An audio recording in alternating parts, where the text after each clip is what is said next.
Podcast.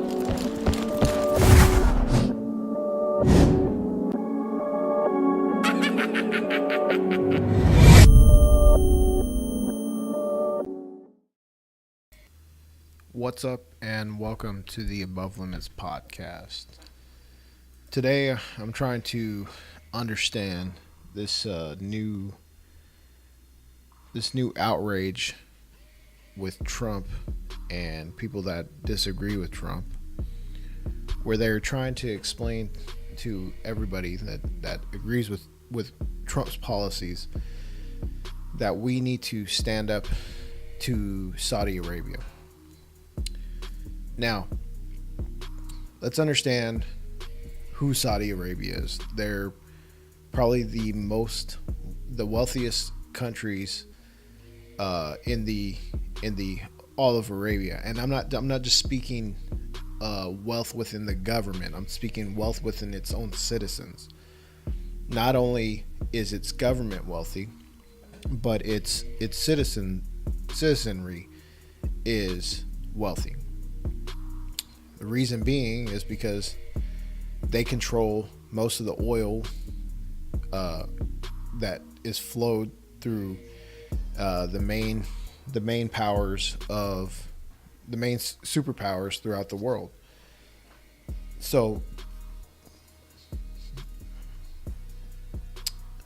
I didn't even want to talk about this subject, and I haven't made a video because I don't feel inspired to make a video. But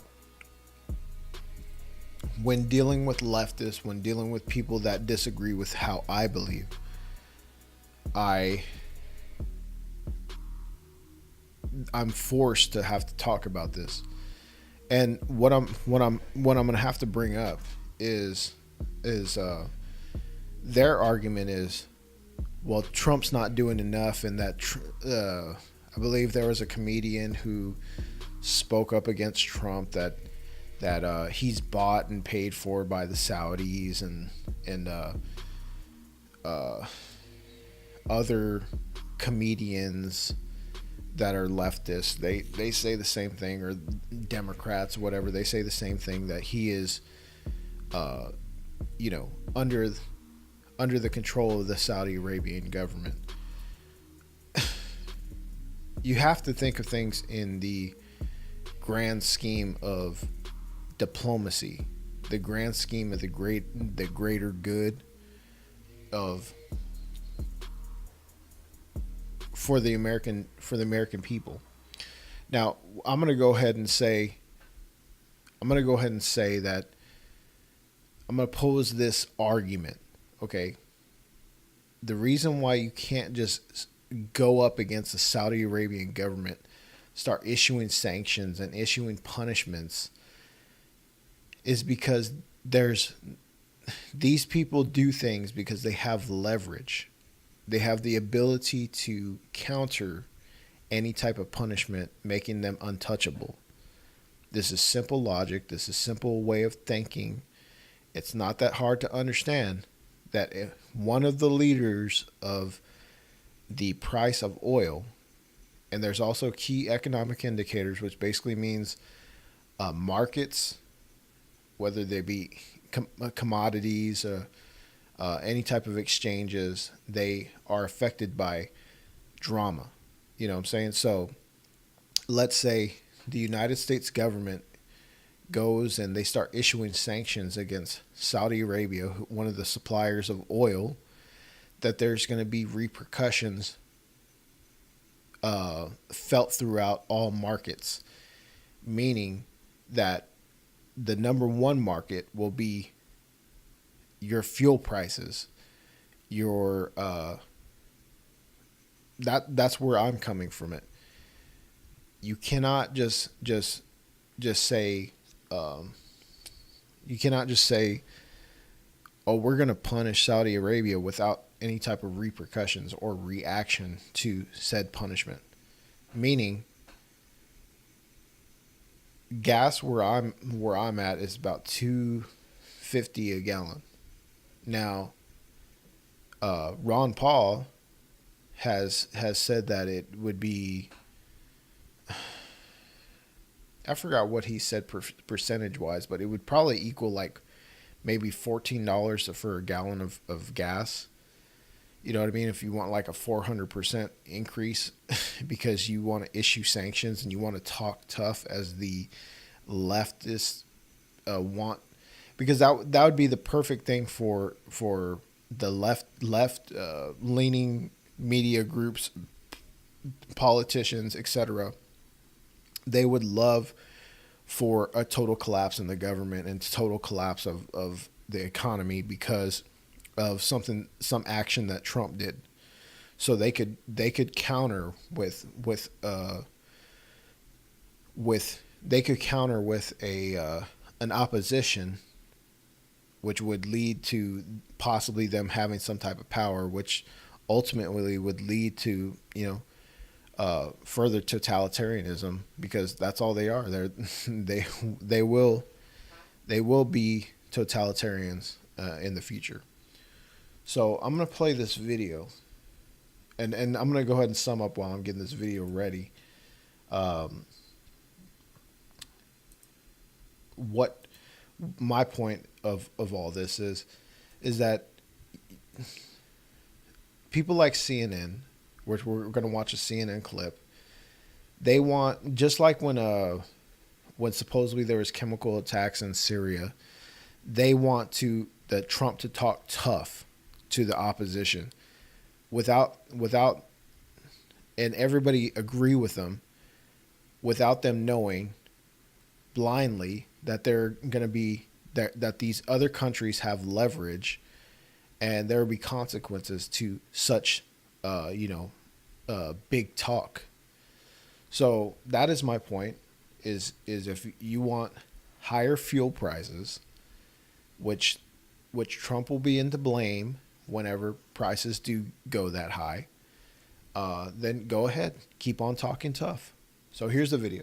The breaking news that President Trump reportedly wanted to prosecute his former presidential rival and the FBI director he fired certainly says a lot about how he views the role of president. So might a statement he put out today. That has nothing to do with the title of the video or what this motherfucker's going to talk about. So blah, blah, blah, blah, blah, blah, blah. And one thing I've noticed, if you go to CNN's YouTube channel, like literally every video is like, Trump thinks that we're not listening. Trump is telling more lies. Trump's dishonesty to the American public is un-American. You know what I mean? It's all about Trump. It's no longer about the fucking news, man. And that's my point. People should be outraged at that. That there is a bias. It was sickening whenever you saw Fox News do it. That's why you don't watch Fox News. When you see these people, like who else do you have to go to for information? When everything's leaning to fake. This is fake. This is why terms like fake news exist. We didn't used to have fake news. We would know when we read the Inquirer that it was a bullshit article. But we don't expect CNN to be putting out bullshit. And what this guy just opened up with is bullshit. It is fart sounds. It's bop, bop, bop, bop, bop, bop. That's it. Means nothing. Okay?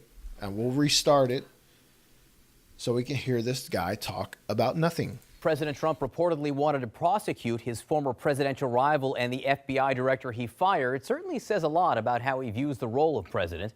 So might a statement he put out today. It begins with these 7. See, that I actually saw a different video. Now, I'm going to explain to you. Listen. Okay. This is the narrative that they're trying to do. Okay, there's breaking news. Trump is wanted to fire what did he say? Something about Comey and wanted to prosecute Hillary Clinton. That's the narrative that they're trying to say. So they have to repeat this over and over again, even with other stories that have nothing to do with that particular position.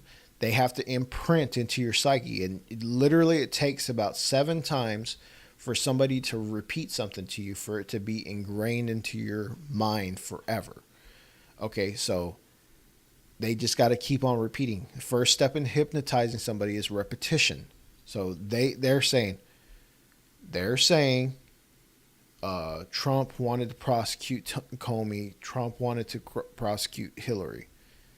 That is the main point. That is the reason why he said that, opened up with that whole nonsense that has nothing to do with what the fuck the title is and what he wants to talk about. So here we continue. The breaking news that President Trump reportedly wanted to prosecute his former presidential rival and the FBI director he fired certainly says a lot about how he views the role of president. So might a statement he put out today. It begins with these 7 words: "The world is a very dangerous place." Now, a lot could follow from that. The world is a very dangerous place, for example, so we must do all we can to make it safer. Or, the world is a very dangerous place, which makes holding wrongdoers accountable more important than ever. However, President Trump today chose a different path, something more along the lines of, okay, so they're saying Trump said the world is a dangerous place. You know what? The world is a dangerous place, and it should be that type of thing should be repeated. And the difference between a logical thinking person and this leftist propaganda that they're trying to say is that leftists think the world should be perfect, that it's so close to being perfect, and because of this and this and that. No, the world is fucked up. The world is volatile. The world is a dangerous place, and it's corrupt in so many different countries that we're nowhere close, even within our own country, of fixing the problems that affect all of us to make this a not dangerous place. Okay? So that's the bottom line. Whatever this guy's fucking saying, oh, well, we should hold wrongdoers accountable. There's sometimes when there's another sovereign country, because this all goes back to Saudi Arabia. They are a sovereign country. You cannot just, because we're America, we cannot just punish them. We cannot just automatically be like, we're going to hold you accountable. And I'll get into the whole aspect of what the CIA says and the intelligence agencies say about this, because to me, why believe these people? Why believe these people? I mean, you don't really know what's going on out there. You don't know if you're being lied to, or if these are the same people that said that Syria is chemically bombing their own people.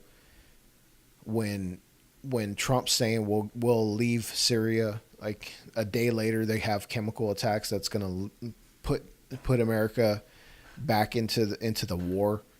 I mean, these are the same people that say this, and they also the same people that say that Trump was meddling in the Russians in the election. I don't believe these people. I don't believe them. So we'll get more into that as the video goes on. the world is a very dangerous place, and because it is, we should let murderers get away with it, especially if the murderers are paying us lots of money. That's the top and the bottom line of the president's response today to the murder of the American-based Saudi journalist Jamal Khashoggi. Last month, Khashoggi went into the Saudi consulate in Istanbul to pick up some papers so he could remarry. While his fiancée waited outside, he was set upon by a Saudi hit team, which included a pathologist. I just would like to point out, this guy is just reading a teleprompter. If that doesn't bother you, am I reading a teleprompter? I mean, I'm coming up with my own ideas, my own thoughts. I believe they're original. I'm just watching this fucking video, and commenting on what's being presented in front of me. I think I've watched up to this point. After this, I haven't seen the rest of the video. And before this, I only saw this once. And I just have to point out, this guy is reading a fucking teleprompter, man. He's being fed information in which it's being fed information. If you are a person that watches CNN, this information is being fed to you, and you're going to go and it's going to be an endless cycle of feeding this same nonsense to more and more people when you go and you try to have intellectual warfare with other fucking intellects. You know, it's retarded. It's not it's not the way it should be. With a bone saw. They murdered him and dismembered him. The CIA has concluded that the hit was ordered personally by the Saudi kingdom's de facto ruler, Crown Prince Mohammed bin Salman, MBS. Those are the facts in front of President Trump. And make no... The facts, according to this guy, CNN, and what he just said, is that the CIA says the Crown Prince of Saudi Arabia authorized this hit on this reporter. If he did, there's plenty of other countries that all across the world who are corrupt, and we can't tell them how to do their jobs. Okay, you know, I just got done watching like the Narco series, and I get so frustrated thinking about how a country like Mexico is so fucking corrupt, and then you get lower and lower into these South American countries and how even more fucking corrupt they are there. You know what I mean? Countries all across the world are not the United States. An example is like Canada. You don't have free speech in Canada. You can't just go around and say what the fuck you want. They don't have it. Okay? But they're not the United States. So if a country like Saudi Arabia wants to execute in a horrific manner some man, it happens. Okay? It happens. There's plenty of other atrocities that are happening all across the world. One person's death is not enough to fucking really damage the economics or the economy.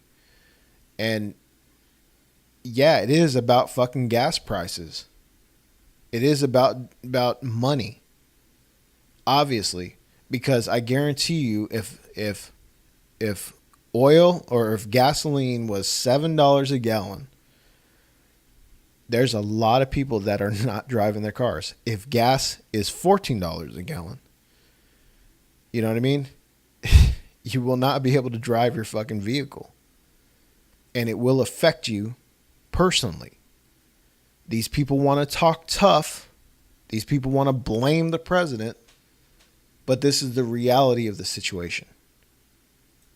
No mistake, they would put any president in a difficult spot. The leader of a close ally implicated in the assassination of a political opponent who'd been living on American soil. Any president would have tough choices to make about how to balance geostrategic and economic interests with things like human rights and American values that may seem squishy at first. Except that opposing thuggish behavior has always been a very self-interested part of U.S. foreign policy. And ensuring that no country thinks it can just reach out and whack somebody is hardly a squishy concept either. President Trump, however, chose to set that aside and make it all very simple. We're not going to give up hundreds of billions of dollars in orders and let Russia, China, and everybody else have them. It's all about, for me, very simple. It's America first. Saudi Arabia, if we broke with them, I think your oil prices would go through the roof. I think that it's a very simple equation for me. I'm about make America great again, and I'm about America first. Number one, on that whole thing, he has said that since the beginning of this whole investigation. There's plenty of other clips when the guy first was murdered, where he said, "Listen, there's a lot of money on the table. We're not going to jeopardize that because of this man." Now, you can be upset with that. But that's what a leader does. That's the type of decisions that the president of the United States does. The president also like has the codes to nuclear missiles, like that. He's the person in charge to make those decisions of like, okay, we press the button. No, Mr. President, do you have the? Would you like to go with the order of whatever? That's the decisions that the president makes. Okay, and he said the price of oil could go through the roof. It could. And I go back to key economic indicators. A natural disaster is a key economic indicator. You know what I'm saying? It's drama that is on the world stage that can affect the markets. And it does affect the markets. So even though someone told me, oh, well, Saudi Arabia only provides a third of the country's oil. That doesn't matter. It can affect the market still, the whole market, not just the third of what it has. It can affect other people and can have people have doubts, or other countries that align with Saudi Arabia and have agreements with them, being like, you know what, we're gonna up the price because y'all are in protest. You know what I mean? You don't know what will happen. And when it does happen, then Trump's the blame because he fucking sided with these fucking morons from CNN and all these people that can't think for themselves and don't understand that there's bigger forces than them in charge of this. So. Okay, so the president's priorities are plain to see, but keeping them honest, he gets there by playing fast and loose with the facts.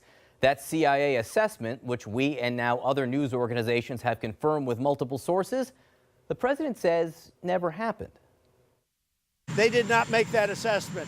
The CIA has looked at it. They've studied it a lot. They have nothing definitive. And the fact is, maybe he did, maybe he didn't. Maybe he did. I tend to agree with that. I don't agree with, I don't just blindly believe the CIA. These are the same people that said they weren't spying on you and all these intelligence apparatus. They are fucking liars. Okay, they will lie to you. They have a reason to lie to you. Okay, they're the ones they'll be like, okay, well it's safe to go over there, but really they know it's not safe. So these are the people that make those types of decisions. They're high in the government. They're high levels in the government, and they have the authority, they have the power, they have the technology to be able to deceive the people. So this guy fucking saying, "Well, you shouldn't." I tend to believe the president because the president would know, exactly what they believe. Oh well, CNN confirmed. Who the fuck is CNN? They're just a news company. People, come on. Maybe he didn't. The president used those same words in his statement today. He also added, "We may never know all the facts," which sounds eerily like his statements about Russia's attack on the 2016 election.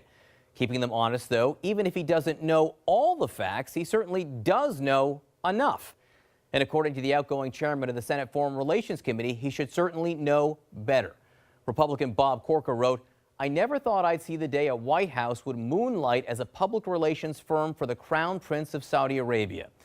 Now, whether you see that as the ugly truth or just a cheap parting shot, there's no disputing that whatever the Saudis are getting, they're likely paying far less for it than the president lets on. He talks about an enormous weapons deal, except it has yet to be finalized, and his claims about Saudi money and American jobs have varied all over the place, from $19 billion and 40,000 jobs back in March to nearly $500 billion now and hundreds of thousands of jobs.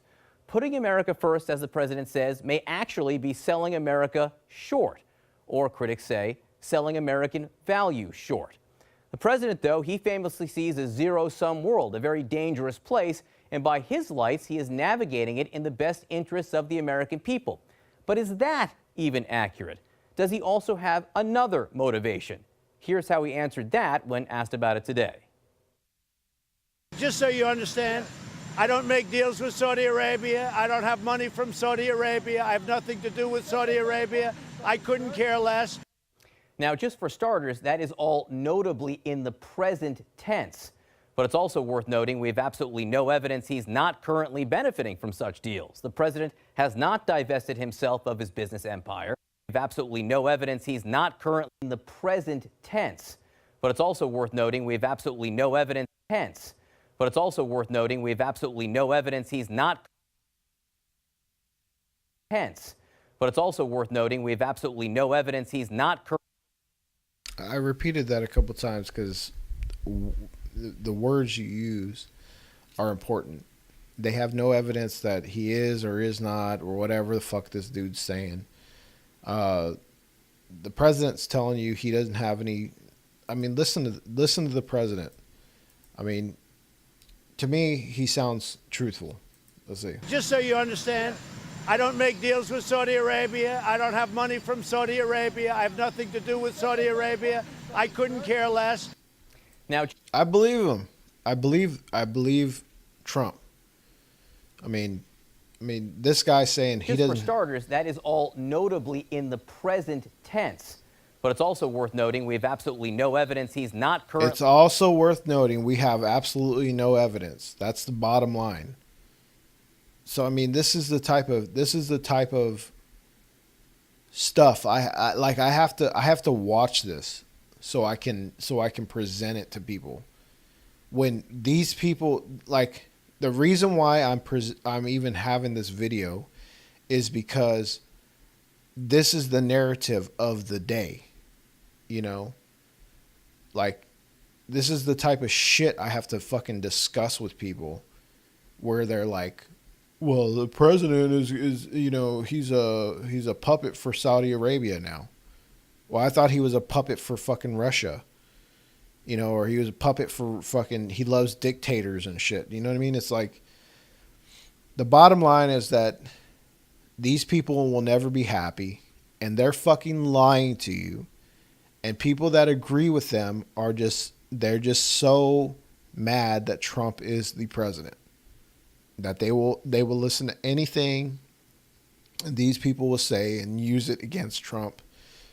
And they are in numbers because of brain chemical, something in the brain that makes them want to lean to this type of idea and thought. That's it. Benefiting from such deals. The president has not divested himself of his business empire. His sons are running it. He has yet to release his taxes. And if he is not right this moment personally doing business with the Saudis, he's certainly done plenty over the years, as he boasted during the campaign. Saudi Arabia, and I get along great with all of them. They buy apartments from me. They spend $40 million, $50 million. Am I supposed to dislike them? I like them very much. And Saudi money kept coming in when he became president. According to the Washington Post, Saudi lobbyists spent $270,000 last year to reserve rooms at the Trump International Hotel in Washington. And this year, according to the Post investigation, his hotels in New York and Chicago reported significant upticks in bookings from Saudi visitors. The world is a very dangerous place, but it might feel safer from a nice hotel suite. And there's yet one more aspect to that dangerous place notion, also from the. Okay, let's. I hate to interrupt this stupid fucking video, but like, they're saying, oh, because they stay at his hotels, and Trump became a billionaire because of hotels and real estate. Okay, so they're saying because they stay at his hotels that somehow they're involved, or Trump gets an upper hand, or his business ventures. Let's not forget the deals with George Bush Jr. and Halliburton and the war in Iraq. Like, these people they have such a short memory, and they'll also be the ones that say, well, George Bush was a great president. When George Bush was in office, was like, this guy is a fucking dumbass, and he's getting our fucking sons and daughters fucking killed in Iraq in these fucking wars that he created. He's a fucking warmonger. He's a fucking war criminal. You don't see Trump doing that. Trump is having to deal with a fucking reporter who got killed by another government that killed him or whacked him or whatever. That now he's the arbiter of the fucking arbitrator in dealing with that in foreign policy. He has bigger things to deal with than the opinions of fucking CNN. He's the ruler of the one of the world's biggest superpower. But these people, CNN, MSNBC, leftists, all of them are like, we need answers. We are outraged because some dude got killed. Washington Post. It has to do with the president's reluctance to visit U.S. troops in war zones. One reason, according to the Post, that he has not done it is that he dislikes long trips. But there's another.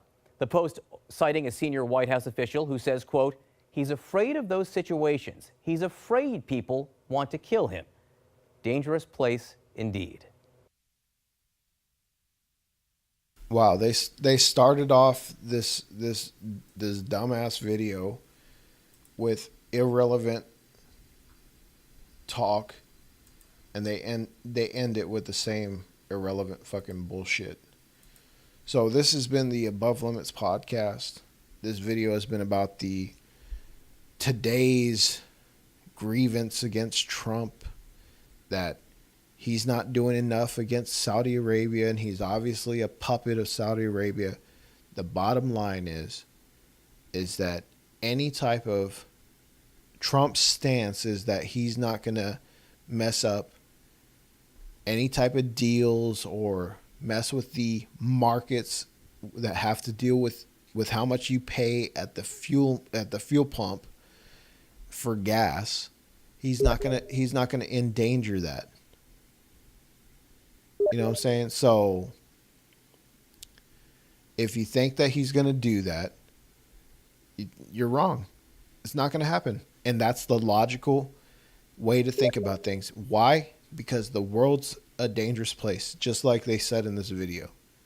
The world's a dangerous place. He knows it. I know it. Leftists don't know it because they live in some type of false reality where they think everything's going to be given to them, and that the world is a wonderful, peaceful place, which it's not. It's very volatile. You can't even have peace in our country. You can't even have people within our country not acting like savages, messing with their other fellow men, and just acting like savages. That's it. So this is the Above Limits podcast. If you like the video, what I need you to do is subscribe and continue watching, and I'll put out more videos. And that's it. Visit the website, theabovelimitspodcast.com, and we'll see you next time.